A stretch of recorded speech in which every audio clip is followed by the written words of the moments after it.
جنگ آخرین انسانیت سر شد. این جنگ اعلان نشده است.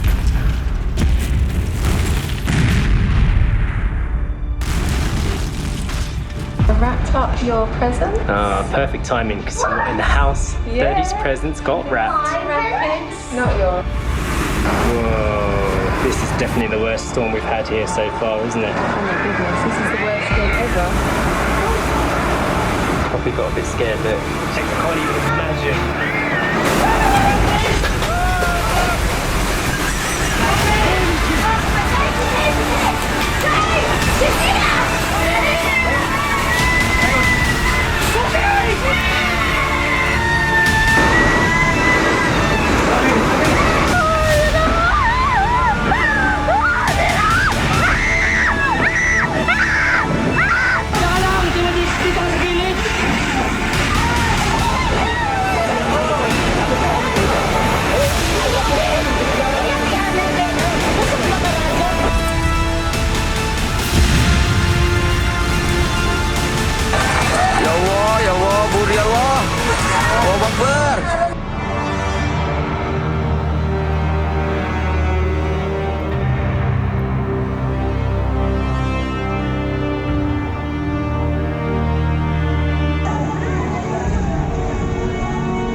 تو میتوانی این همه نوارها را ببینی که چطور آدمان میمیرند. کودکان در زیر زمین مانده اند از گرداب. چطور شب و روز خانه ها را ویران میکند و آدمان جبر میبینند. آیا تو آرام نشسته تماشا میکنی؟ تو ترسانچک یا قهرمان هستی؟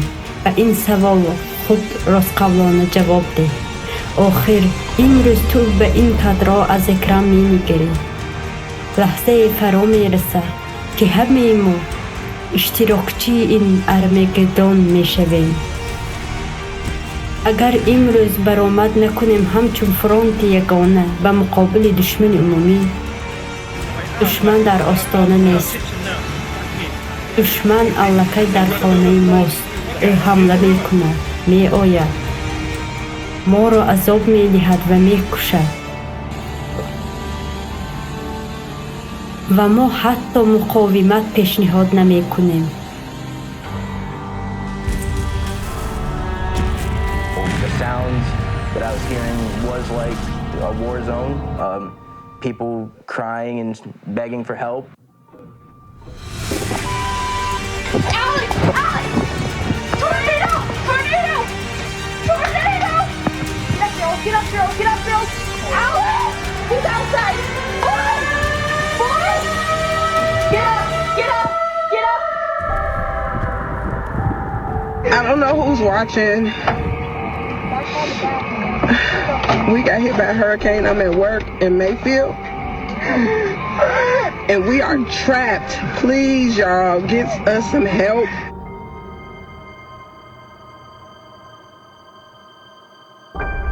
Where were the babies? Right here. One was in this arm and one was in this arm. I never saw my 3-year-old because my face couldn't turn that way, but I did see the baby, and he cried, and then he just stopped. So at that time, I thought he was sick. God, he wasn't. I never heard my 3-year-old say anything. Did Jalil die in your arms? Did.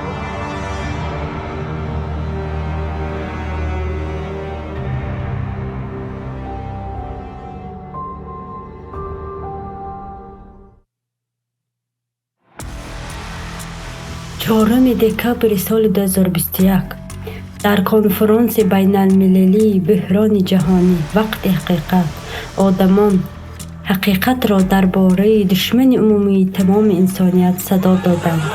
وی غرق میکند، میسوزاند، سرزمین ها و خانه های ما را ویران میکند، او ما را میکشد. در همین حال همکاران به دشمن کمک میکنند و به ما دروغ میگویند ҳақиқатро дар бораи иқлим пинҳон мекунам ва мо одамони тамоми сайёра ҳозир ба зудӣ сарфабар карда муттаҳид намудани тамоми қувваҳои инсоният зарур аст, то ки ба ин душмани инсоният бо фронти ягона муқобил барем, хонаи худ ва ҳаёти наздиконамонро муҳофизат кунем. мо инсонҳо ба касе умед надорем ба ҷуз худамон. мо аллакай ба сиёсатмадорон ва шахсиятҳои маъруф муроҷиат кардем бо дархосте, ки танҳо дар конфронт суханронӣ карда инсониятро ба ягонагии умумӣ даъват кунанд ба хотири наҷоти тамоми тамаддун, аз ҷумла ҷони онҳо ва авлоди онҳо. танҳо чанд нафар ҷавоб доданд. боқимонда ба мо вобаста нестанд. мо онҳоро ба дараҷаи қаҳрамон ва қариб нимхудо расондем, вале онҳо худпарастон нисбат ба тақдири одамон бепарво, ҳамкорон ва қоинони тамоми башариятанд. умедворанд, ки душмани умуми башарӣ онҳоро раҳо хоҳад кард, вале хато мекунанд. ин душмани бераҳм асир намегирад ва аз ин ҳам бештар тарсончак ва қоинонро ӯ танзим гирифтааст, ки тамоми инсониятро нобуд созад. мо боварӣ дорем, ки масъулияти марги ҳар як шахс дар ин ҷанги эълоншудаи иқлимӣ бар зидди башарият бар дӯши ҳар касест, ки ғайрифаъол аст ва аз ин ҳам бештар дар тарафи душман бозӣ мекунад. коргарон, ғоратгарон ва хоинон бояд ҷавоб диҳанд барои марги ҳар як инсон дар ин ҷанги эълоншудаи зидди инсоният.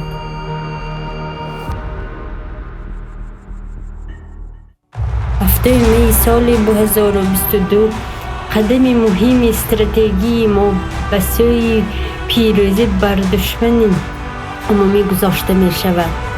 мо бояд тамоми қувваи иқтидори худро ба душман равона кунем. анҷумани байналмилалии бӯҳрони ҷаҳонӣ, мо одамем, мо зиндагӣ кардан мехоҳем.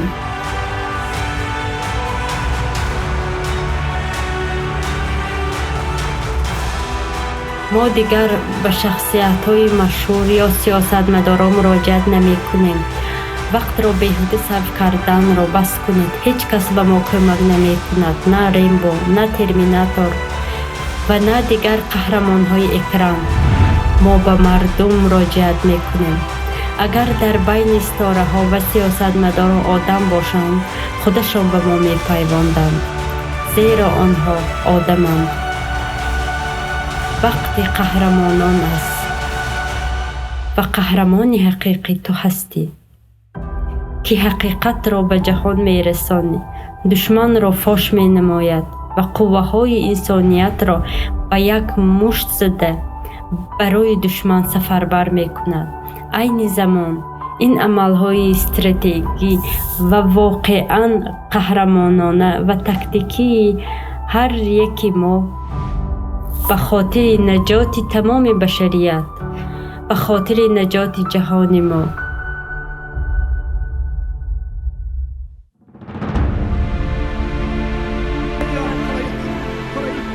имрӯз бисёр одамон худро мисли тарсончак рафтор мекунанд, аз тарс пинҳон мешаванд. аммо беҳуда аз пинҳон шудан аз душмане, ки на танҳо тамоми одамон, балки сайёраи моро ҳам несту нобуд мекунад. мо инсоният роҳи ягона дорем, аз зону бархоста ба муқобили душман ҷанг кунем. аммо душман чунон бӯҳронист, ки мо метавонем ӯро танҳо бо тамоми тамаддун мағлуб кунем. ҳоло вақт аз ҳар вақта пурарзиштар аст. мо ҳар рӯз талафоти калон медиҳем. мо ҳудудҳо, хонаҳои худ ва ҳаёти наздикони худро аз даст медиҳем. барои мо ҳаётан муҳим аст аз зону бархаста ба амал шурӯъ кунем ва мо бояд имрӯз худи ҳозир амал кунем, то фардоро ҳама дошта бошем. аз ин рӯ ما دعوت میکنیم تمام مردم پاکوجدان و بی‌طرف را سنه هفته می سال 2022 به انجمن بین المللی بحران جهانی ما آدمیم، ما زندگی کردن میخواهیم. عالمان و متخصصان اگر به گفتن حقیقت آماده باشید به ما همراه شوید. شاهدان آفت‌های اقلیمی، آفت‌های اکولوژی به ما همراه شوید. آنهایی که در عمل درباره وحشیانه فرمت استعمالی، درباره غلامی آدمان، درباره مشکلات گریزه ها، درباره چگونه روی پیش کردن دروغ ها میدانید به ما تماس گیرید که اگر شما نباشید راست میگوید. ما تنها در صورت متحد شدن زنده میمانیم. فقط جمعیت سازنده ما را متحد کرده میتواند. ما همه میدانیم که فرمت استعمالی تنها ما را جدا میکند و استثمار میکند. حالا از هر وقت بیشتر باید سخن راست را گوییم، وگرنه همه ما فردا این روز را نخواهیم داشت. حالا ما به تو مراجعت میکنیم. اگر تو انسان باشی، اگر تو قهرمان باشی و آماده باشی که به نام حیات تمام بشریت عمل کنی، به همه خبر ده که زنده ماندن همه ما و سیاره ما به هر یک ما وابسته است. اگر غمخواری کنی، اگر تو جنگاور، پهلوان، شخص واقعی هستی، خبر ده. این نوار را به همه فرست. درباره جمعیت سازنده صحبت کن. در قطار قهرمان ها باش، آنهایی که حالا در پیش می باشند. این کاری عمومی ماست. من به هر کسی مراجعت میکنم که صرف نظر از فرمت استعمالی هنوز انسانیت، وجدان و شرف در آنها زنده است. بزرگترین محاربه در تاریخ انسانیت در پیش است. ما باید جهان خود را از مرگ معین نجات دهیم. کارنمایی ابد زنده امروزی شما در قلب اولاد شما ابدی میماند. یک جای ما سیاره خود را محافظت خواهیم کرد. یک جای ما دشمن بیجان را که از جانب ما نفرت دارد مغلوب خواهیم کرد. ما استادگیری میکنیم، غلبه از آن ماست. هفتم می سال 2022 پخش آنلاین در هزاران کانال ها با ترجمه همزمان به 100 زبان. با تو حقیقت با قوه نو صدا خواهد داد. اگر تو قهرمان واقعی باشی پس تو با ما هستی. انجمن بین المللی بحران جهانی ما آدمیم، ما زندگی کردن میخواهیم.